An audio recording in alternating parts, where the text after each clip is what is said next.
경쟁 불안과 경기력 관계 이론입니다. 경쟁 불안의 밑줄, 경기력의 밑줄을 쳐주시고요. 그 옆에 불안의 해석 이론에도 밑줄을 쳐주세요. 아까 경쟁 불안이라고 하는 건 경쟁 상황에서 느끼는 불안이라고 했어요. 그러한 경쟁 불안과 경기력이 어떠한 관계가 있느냐라고 본 이론입니다. 매년 한 문제 이상은 꼭 출제되는 부분이다 보니까 명확하게 알고 계시면 되겠습니다. 1번 추동이론이고요. 추동이론은 욕구이론이라고도 합니다. 동의어 꼭 알고 계셔야 되고요. 운동 수행은 각성 수준이 강할수록 향상된다라고 본 이론입니다. 옆에 그래프 한번 보시면요. 가로축에 각성 수준이라고 되어 있고 세로축에 운동 수행이라고 되어 있는데요. 각성 수준은 긴장하거나 하는 부분으로서 불안이라고 생각하시면 되고요. 그 다음에 세로축이 운동 수행이라고 보시면 되는데요. 각성 수준이 증가할수록 운동 수행력이 증가하더라라고 보는 부분이 추동이론, 욕구이론입니다. 운동 수행이라고 하는 건 습관 곱하기 욕구라고 해서 운동이 얼마나 습관화되었는지, 숙달되었는지 여부까지 보는 부분인데요. 수행은 경기력, 습관은 기술, 욕구는 각성 또는 불안 수준을 말합니다. 선수가 습득한 기술은 체득된 습관이라고 볼 수 있으며 욕구는 시합에서 잘하려는 동기 요인으로서 욕구가 높아질수록 각성 수준이 높아진다고 봅니다. 이 이론에서는 선수가 습득한 기술, 체득된 습관이라고 하는 건 기술이 습관화되고 숙달된 부분을 얘기하는데요. 이렇게 습관적으로 운동 수행을 하는 사람이라면 불안 수준, 욕구 수준이 높아져야 각성 수준이 높아지면서 운동 수행력이 높아진다라고 본 이론입니다. 밑줄 치실 부분은 바로 밑에 줄, 각성과 수행의 관계를 직선적 비례 관계로 봤다. 이 부분에 밑줄을 쳐주세요. 각성이라고 하는 건 아까 가로축에 있었던 부분이고요. 수행이라고 하는 건 운동 수행이었죠. 이러한 각성과 수행의 관계를 직선적 비례관계, 이렇게 대각선으로 증가하는 그래프로 본 부분이 추동이론입니다. 운동 수행은 각성 수준이 증가할수록 향상된다. 각성과 수행은 직선적 비례관계다. 이 부분을 꼭 알고 계시면 되고요. 두 번째로는 역류가설이론입니다. 동의어로는 적정 각성 수준 이론이라고도 하고요. 적정 수준 이론이라고도 합니다. 별표 쳐주세요. 각성 수준이 낮거나 높은 경우에는 경기력이 저하되고 적정한 수준의 각성이 운동 수행을 극대화시킨다고 봤습니다. 특정 지점까지의 각성의 증가는 수행력을 증가시키지만 이후에 지속적인 각성의 증가는 수행력을 저하시킨다라고 보는 이론입니다. 첫 번째 줄 설명에서 각성의 수준이 낮거나 높은 경우에는 경기력이 저하된다고 했죠. 칠판 한번 보시면 각성 수준이 낮은 부분, 이 앞부분과 이 뒷부분에서는 운동 수행력이 낮다라는 얘기인 거고요. 적정한 수준의 각성이 운동 수행을 극대화시킨다. 이 얘기가 이 부분을 얘기하고 있는 겁니다. 각성 수준이 낮을 때도 운동 수행력이 낮았고 각성 수준이 너무 높아도 운동 수행력이 낮아졌지만 적정한 수준의 각성은 운동 수행력을 극대화시킨다라고 보는 이론입니다. 아까 봤던 추동이론, 욕구이론은 직선 상태의 그래프였고요. 두 번째로 본 이론은 곡선 형태의 그래프다라는 특징까지 알고 계시면 되고요. 각성 수준이 과하게 높은 단계, 이 뒤쪽에 있는 단계는 과각성 단계라고도 봤습니다. 역류가설 이론의 설명 세 번째 줄 보시면 특정 지점까지의 각성의 증가는 수행력을 증가시킨다. 여기까지는 추동이론과 같은 설명인데요. 이후에 지속적인 각성의 증가, 즉 과각성의 상태는 수행력을 저하시킨다라고 본 이론이 역류가설 이론입니다. 이 이론에서는 적정한 수준의 각성을 유지하는 것이 중요하다고 했는데요. 이러한 적정한 수준의 각성을 유지하는 데 영향을 미치는 요인 세 가지를 얘기했습니다. 첫 번째, 개인의 특성 불안 정도. 두 번째, 과제의 학습 단계. 세 번째, 과제의 난이도가 있습니다. 이렇게 적정한 수준의 각성을 유지하는 데 영향을 미치는 세 가지 요인까지 알고 계시면 되겠습니다. 역류가설 이론이라고도 시험 문제가 잘 나오지만 적정 각성 수준 이론, 적정 수준 이론이라고도 나올 수 있기 때문에 동의어 꼭 챙겨서 보시면 되겠습니다. 세 번째, 최적 수행 지역 이론이고요. 적정 기능 구역 이론이라고도 합니다. 아까는 적정 각성 수준 이론, 적정 수준 이론이었던 거고요. 최적 수행 지역 이론은 적정 기능 구역 이론입니다. 동의어 꼭 알고 계시면 되고요. 최적 수행 지역 이론은요, 역류 이론에 대한 대안으로 나온 이론인데요. 최적의 수행에 이르는 일정한 각성 수준은 없다라고 보는 이론입니다. 첫 번째 줄 보시면 개인차가 매우 크다. 개인차에 밑줄 쳐주시고요. 최고의 수행을 발휘하는데 자신만의 고유한 불안 수준이 있다라고 보는 이론입니다. 개인차에도 밑줄 잘 쳐주시면 되고요. 자신만의 고유한 불안 수준에도 밑줄을 쳐주세요. 불안과 수행의 관계를 개인차로 설명했고요.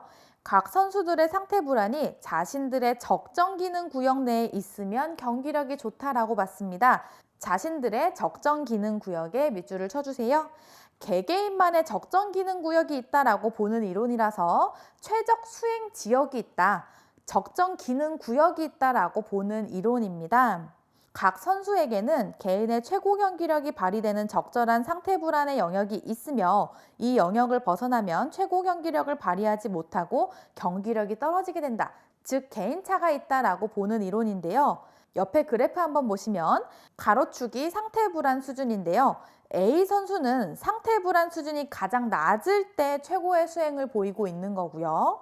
B 선수는 상태 불안 수준이 중간일 때 최고 수행 수준을 보이는 거고요. C 선수는 상태 불안 수준이 높을 때 최고 수행을 보이고 있습니다. 이렇게 선수마다의 개인차가 있다라고 보는 이론이 최적 수행 지역 이론이고요. 책에 있는 그림도 알고 계시되 참고적으로 지금 제가 칠판에 그려놓은 그림까지 알고 계시면 되겠습니다. 역류가설 이론과 비슷한 모양인데요. 선수마다 다르다는 부분을 표현한 겁니다. 첫 번째 그림은 A 선수에 대한 그림인 거고요. 두 번째 그림은 B 선수에 대한 그림, 세 번째 그림은 C 선수에 대한 그림이라고 보시면 됩니다. 가로축은 똑같이 각성, 불안 수준이고요. 각성 수준이 낮을 때 A 선수는 좋은 수행 능력을 발휘하고 B 선수는 중간일 때, C 선수는 불안 수준이 높을 때 높은 경기력을 발휘하더라라는 그래프로서 책에 있는 그래프와 지금 제가 칠판에 그려놓은 그래프까지 모두 다 최적 수행 지역 이론에 대한 그래프라는 거 알고 계시면 되겠습니다. 네 번째는 다차원적 이론이고요. 다차원적 불안 이론이라고도 합니다. 동의어로 다차원적 불안 이론도 적어주시고요. 불안을 다차원적으로 검사함으로써 불안과 경기력의 관계를 규명했습니다. 다차원적으로 검사했다는 건 생리적인 부분, 인지적인 부분, 행동적인 부분을 다 봤다는 건데요. 다차원적 이론은 불안은 두 개의 구성 요소로 이루어져 있다고 봤습니다. 종류로 인지적 불안과 신체적 불안이 있는데요. 인지적 불안과 신체적 불안은 우리가 아까 불안의 종류에서도 봤었죠. 머릿속으로 나타나는 걱정과 같은 부분이 인지적 불안, 몸의 반응으로 나타나는 부분이 신체적 불안이었습니다. 이 두 부분을 나누어서 설명한 이론이고요. 인지적 불안과 신체적 불안이 상호 독립적으로 운동 수행 능력에 영향을 미친다고 봤습니다. 상호 독립적이란 표현에 밑줄을 쳐주시고요. 인지적 불안과 경기력은 부적 선형관계다. 부적 선형관계에 밑줄을 쳐주시고요. 신체적 불안과 경기력은 역류관계다. 역류관계에 밑줄을 쳐주세요. 부적 선형관계라고 하는 건 부정적인 영향을 미친다고 해서요. 점점 감소하는 그래프, 반비례 관계를 의미하고요. 역류관계는 우리가 불안에서 봤던 두 번째 이론의 그림이라고 보시면 되는데요. 다차원적 이론의 그래프를 보시면 각성 수준이 증가할수록 운동 수행이 어떻게 되느냐라고 봤을 때 인지적 불안에 있어서는 각성 수준이 증가할수록 운동 수행 능력이 저하되더라. 즉 부적 선형관계다, 감소하는 관계다, 반비례 관계로서 부정적인 영향을 미친다라고 봤고요. 신체적 불안은 역류자 그림이 그대로 되어 있다 보니까 신체적 불안은 역류관계다라고 보시면 되겠습니다. 이렇게 다차원적으로 검사함으로써 신체적 불안과 인지적 불안을 구분해서 보는 이론이 다차원적 이론입니다. 자, 여기까지 먼저 한번 보시면요. 경쟁 불안과 경기력의 관계를 보는 이론들이었어요. 그 중에 지금 4가지를 보신 건데요. 불안이 수행 능력에 어떠한 영향을 미치는지 이론마다 다 주장하는 부분이 다릅니다. 첫 번째 이론은 추동이론, 욕구이론이고요. 각성과 수행의 관계는 직선적 비례관계다. 각성 수준이 증가할수록 운동 수행 능력이 증가하더라라고 보는 게 추동이론인 거고요. 욕구가 높아질수록 각성 수준이 높아진다. 각성과 수행의 관계는 직선적 비례관계다. 이 부분까지 명확하게 알고 계시면 되는 거고요. 두 번째, 역류 가설 이론이고요. 동의어가 좀 생소하실 수 있죠. 적정 각성 수준 이론, 적정 수준 이론입니다. 적정한 수준의 각성이 운동 수행을 극대화시킨다라고 보는 이론인데요.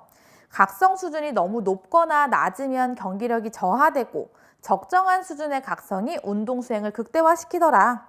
특정 지점까지의 각성의 증가는 운동 수행력을 증가시키지만 이후에 지속적으로 각성이 증가하면 과각성 상태가 되면 수행력이 저하되더라라는 그래프였고요. 최적 수행 지역 이론은 적정 기능 구역 이론이라고도 했고요. 개인차가 존재한다. 자신만의 고유한 불안 수준이 있다라는 이론이었습니다. 자신들의 적정 기능 구역 내에 있으면 경기력이 좋은 이론이다라고 해서 적정 기능 구역 이론이라고 했던 거고요. 그래프는 2가지 그림으로 보셨었고요. 네 번째가 다차원적 이론, 다차원적 불안 이론입니다.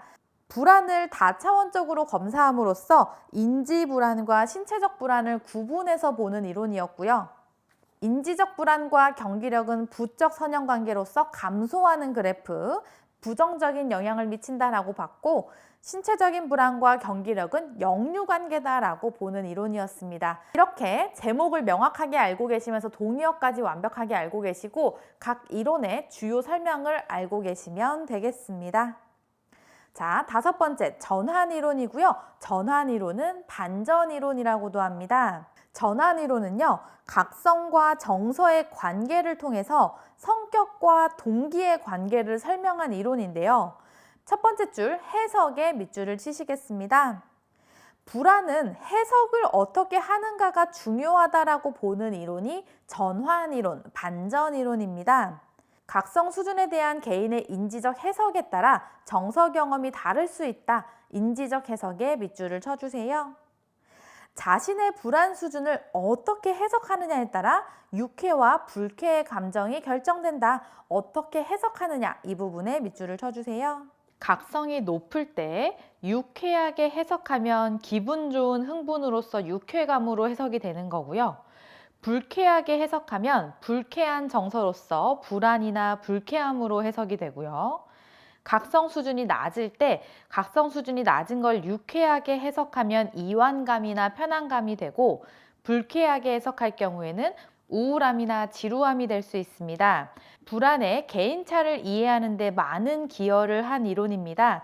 불안의 개인차에 밑줄을 쳐주세요. 불안이 높더라도 긍정적으로 해석하는 것이 중요하다. 불안을 부정적으로 해석하는 관점에서 긍정적 해석 관점으로 바꾸면 전환이 가능하다. 즉 인식이 중요하다라는 입장입니다. 우수한 선수일수록 경기에 도움이 되도록 불안을 긍정적으로 해석하고 결정적 순간에 발생하는 심판의 오심은 선수의 정서 상태를 순간적으로 변화시킬 수 있다라고 보는 이론입니다. 칠판 한번 보시면 이러한 그래프가 혹시 나오면 전환이론, 반전이론이다라고 보시면 되는 거고요. 가로축이 각성 수준입니다. 각성 수준이 높을 때 각성이 높은 걸 유쾌하게 해석하면 흥분이나 유쾌감이 될 수 있는 거고요. 각성을 불쾌하게 해석하면 불안이나 불쾌감이 될 수 있는 거고요. 똑같이 각성이 낮은 상태에서도 그 각성이 낮은 부분을 유쾌하게 해석하면 이완이 되는 거고 불쾌하게 해석하면 지루함이 된다. 이 그래프를 이해해 주시면 되는데요. 이 이론은요, 불안 수준을 해석함에 있어서 개인의 동기가 중요하다고 보는데요. 이 그래프 내에서도 실선으로 된 부분은 목표지향 양식을 의미하고요. 점선으로 된 부분은 쾌락지향 양식을 의미합니다. 목표지향 양식 같은 경우에는 목표를 성취하려는 진지한 동기가 있다 보니까 불안으로 인지하거나 이완으로 인지하는 부분이 있고요.